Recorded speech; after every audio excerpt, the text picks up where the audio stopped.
Put a suitcase on the scale at an American airport and you will hand over somewhere between $30 and $40 for it. In 2025, those charges added up to $7.4 billion. That same year, the entire United States airline industry made a profit of $6 billion. The bag was worth more than the business. You have probably seen a video telling you that airlines now make more from fees than from tickets. That is not true, and the government's own filings say so in a single line. But the real story is stranger than the myth. There is an official list of the fees an airline is required to disclose. There is one fee that is not on that list, and that fee is now the biggest one they have. So for the next 8 minutes, we are going to follow two things: the list and the charge that got around it. Start with the list itself. Federal rules require a U.S. airline to break out its extra charges so the public can see what it collected.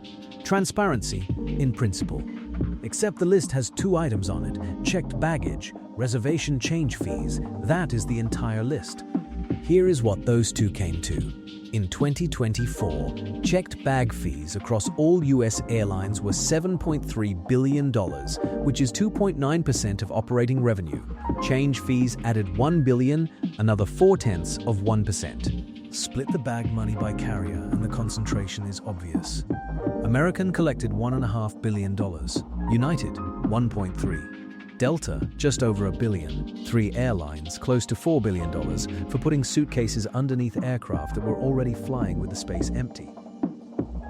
So every fee the government obliges an airline to disclose comes to roughly 3.4% of the money coming in. And when someone tells you fees have overtaken tickets, that is the answer. In 2024, the plane passenger fare was still about 75% of industry revenue. The ticket is still the business. 3% is not a takeover. But hold on to that word: disclose. In November of 2024, a Senate subcommittee published a report. To write it, investigators asked 5 airlines for figures that had never been public: not baggage, seats, what you pay to choose where you sit. Between 2018 and 2023, those 5 airlines collected $12.4 billion in seat fees. 20 years ago, at most airlines, the charge did not exist at all. And the prices had climbed. United, $319 for extra legroom. Spirit, $299. Delta, $264. Frontier, $141. American, $140 for legroom on a seat already bolted to a plane already going to the same city. Then one line in that report reframes the whole thing. In 2023, United earned $1.3 billion from seat fees. From checked bags, $1.2 billion. The seat had overtaken the suitcase. So the largest and fastest growing charge at a major American airline is the one that appears nowhere in the federal data. It became public because a committee asked for it, not because anyone was ever required to file it. Which brings us to the other number you have heard, because it is far bigger and it is also true. You may have seen fees described as 15.7% of airline revenue. That comes from IdeaWorks Company, a consultancy that tracks how airlines sell things, and for 2025, they put global ancillary revenue at $157 billion. In 2016, it was $67.4 billion. So which is it, 3% or 15? Both are correct, and the gap between them holds something that is not a fee at all. The government counts 2 charges. The consultancy counts everything: bags, seat selection, food, commissions when you book a hotel through the airline's website. And the largest single piece of it is not something you pay at an airport. It is a bank buying miles in bulk.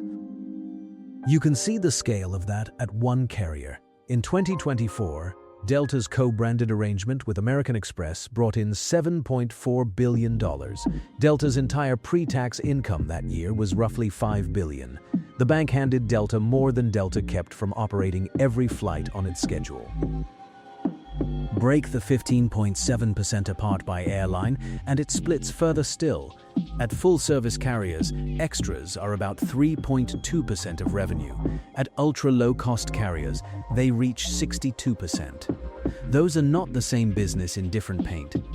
On one, you are a passenger who bought a flight.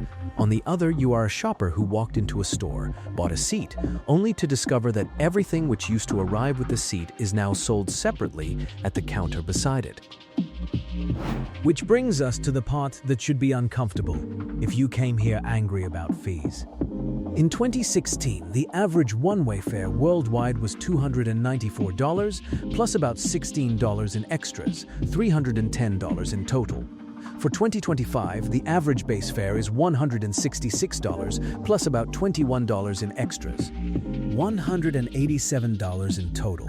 Every figure adjusted into the same 2025 dollars. That is a 40% fall in the total cost of flying across 9 years. The fees went up, the fare came down further, and it came down faster. And roughly 45% of travelers buy nothing but the base fare, while more than half add something on, which means unbundling did the thing it was built to do.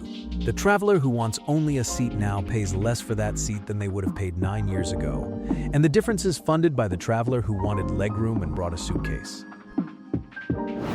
That is also why this is sitting in a courtroom. The Department of Transportation finalized a rule requiring airlines to show these charges up front and estimated it would save passengers over $500 million a year. The airlines sued. Their argument is narrow and technical.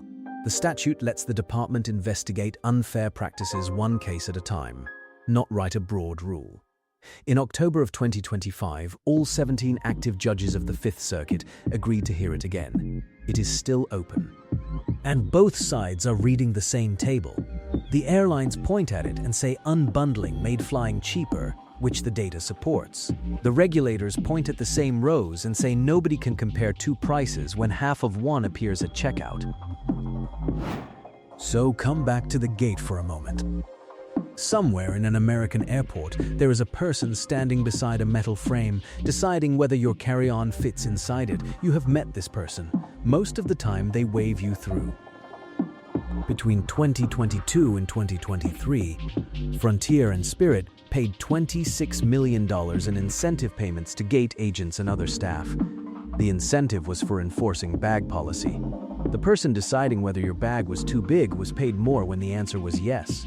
That detail is in the same Senate report, and the subcommittee referred it to the Department of Transportation and to the Treasury. $7.4 billion for the bags, $6 billion in profit for the entire industry.